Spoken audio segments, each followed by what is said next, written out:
Hello बच्चों, आज हम स्टार्ट करने जा रहे हैं गोविंद पारेख सीरीज़ का 14 पेज। अगर आपको हमारे वीडियो पसंद आ रहे हैं तो हमारे वीडियो को लाइक करें और चैनल को सब्सक्राइब करें। इसमें सबसे पहला टॉपिक क्या है? अब यहाँ से क्या शुरू हो रहा है? क्रियाकल्प। तो इसमें आता है तर्पण हेतु काल।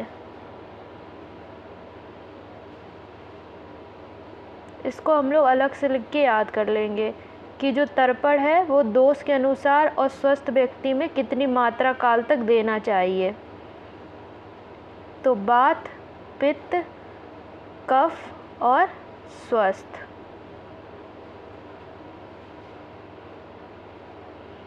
ये लाइन से कितना होता है? 1000, फिर 800,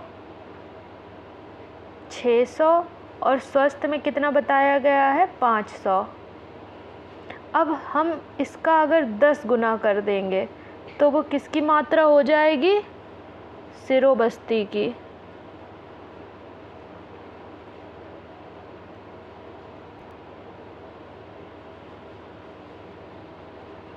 तो कितनी हो जाएगी ये? 10,000, 8,000, 6,000 और 5,000। ये किसकी मात्रा काल थी? तर्पण की। और इसमें हम 10 का गुणा कर देंगे तो क्या हो जाएगी? सिरोबस्ती। तो जो सिरोबस्ती होती है वो तर्पण की कितनी होती है? 10 गुना। अब यहाँ पर बताया गया है अधिष्ठान के अनुसार, नेत्र में जो अधिष्ठान होते हैं उनके अनुसार हमें कितनी मात्रा काल तक देना चाहिए तर्पण। तो इसकी ट्रिक लिख लो। बसा, शुक्र, दृष्टि में। इसकी क्या ट्रिक है? बसा, शुक्र, दृष्टि में। बा से वर्त्म, सा से संधि, सु से शुक्ल, क्र से कृष्णगत, दृष्टि से दृष्टिगत और लास्ट में आ जाएगा सर्वगत। इन सब में 100-100 का अंतर होता है। जैसे 100, फिर क्या आ गया? 300, फिर 500, फिर 700, फिर 800 और 1000। 100-100 के अंतर से। जैसे 100-300 के बीच में 100 का अंतर है, फिर 300-500 के बीच में 100 का अंतर है।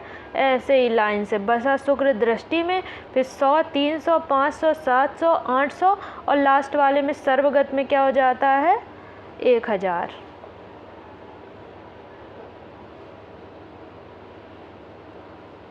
अब आता है दोष भेद से।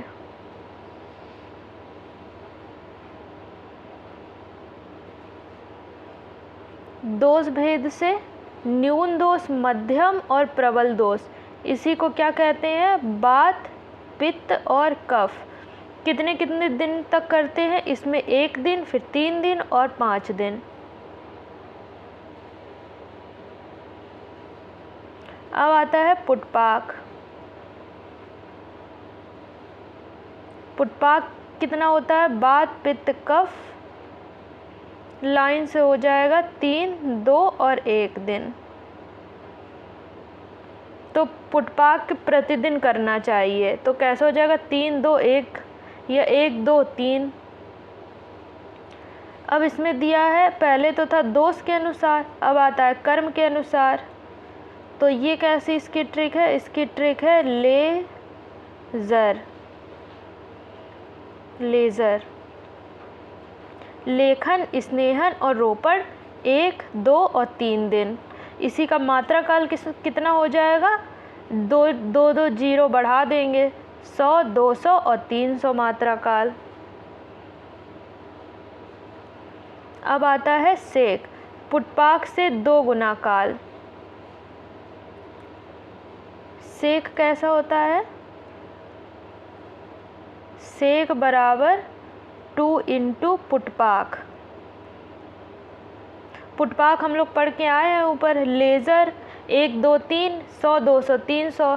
इसमें जब हम 2 का गुणा करेंगे तो वो किसकी मात्रा काल बन जाएगा? सेक का।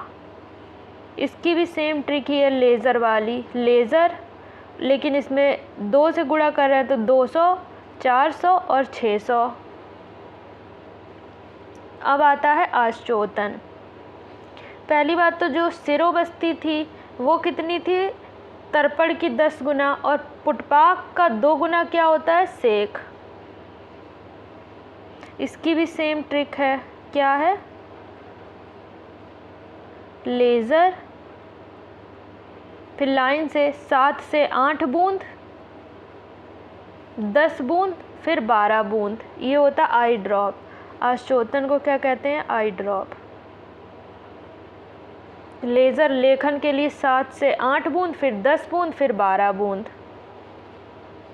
ये हम लोग पढ़ ही चुके हैं कि सिरोबस्ती का धारण काल कितना होता है? तर्पण से 10 गुना।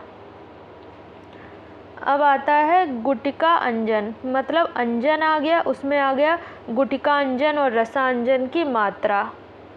इसकी भी सेम ट्रिक है। लेज़र, लेज़र को ही क्या कहते हैं? प्रसादन भी कहते हैं, मतलब स्नेहन को। स्नेहन का दूसरा नाम क्या होता है? प्रसादन। इसकी क्या मात्रा है? इसकी मात्रा लाइन से है 1 हरेणु, फिर उसमें आधा जोड़ा 1.5 हरेणु, फिर उसमें आधा ऐड किया 2 हरेणु। चूड़ अंजन की मात्रा कितनी होती है? तो चूड़ अंजन जो होता है वो हम सलाका से लगाते हैं, ठीक है। तो इसकी मात्रा कितनी हो गई? 2 सलाका, 3 सलाका, 4 सलाका, 2 3 4। अब इसमें एक और चीज़ पूछता है कि बल, बल किसका सबसे अधिक होता है और सबसे कम हीन बल वाला कौन सा होता है? तो उसकी ट्रिक है गोरच। गो से क्या हो गया? गुटिका, जिसकी सबसे ज़्यादा बल होती है। फिर आता है रसांजन, फिर आता है चूड़ांजन। तो इसकी ट्रिक क्या है? गोरच।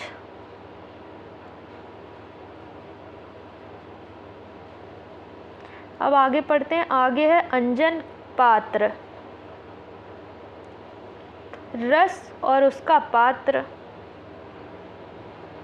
इसकी ट्रिक क्या है? इसकी ट्रिक है